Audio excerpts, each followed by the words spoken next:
এটা একটু আপনারা উত্তর করেন। বলছে অনুপাতটা হচ্ছে বিভিন্ন ধরনের, তার ভেতরে একটা হচ্ছে ব্যস্ত অনুপাত। দেখেন এখানে পূর্ব পথ হচ্ছে 4, উত্তর পথ হচ্ছে 9, সেটার ব্যস্ত অনুপাত কত এটা জানতে চাইছে। আপনারা একটু করেন।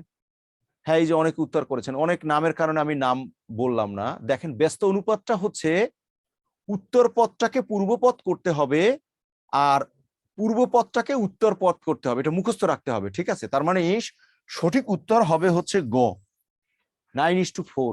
দেখেন বিষয়টা সবাই বুঝতে পারছেন কিনা। আবারও বলছি যে পূর্ব পথটাকে হচ্ছে উত্তর পথ আর উত্তর পথটাকে হচ্ছে পূর্ব পথ করতে হবে, সেইটা হচ্ছে ব্যস্তানুপাত। হামজা বলেন, হামজা বলেন। আসসালামু আলাইকুম স্যার। হ্যাঁ বলেন, ওয়ালাইকুম আসসালাম, হ্যাঁ বলেন। আসসালামু আলাইকুম স্যার। আমার তেমন কোনো প্রশ্ন নাই। এই যে যেটা দেখাইলেন 4 অনুপাত 9 এর ব্যস্ত অনুপাত কত, এটার একটা পরে অঙ্ক আছে 4:9 এর দ্বিভাজিক অনুপাত কোনটি, এটা হ্যাঁ, একটু বলে বর্গমূল, দিবেন আমাকে বর্গমূল, প্লিজ। বর্গমূল, বর্গমূল। মানে 2:9 হবে, দ্বিভাজিত হলে বর্গমূল। 4-এর বর্গমূল 2, 9-এর বর্গমূল 3। এই যে মানে 2:3 হবে।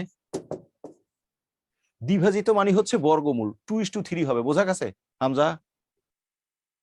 হামজা জি বোঝা জি গেছে বিষয়টা?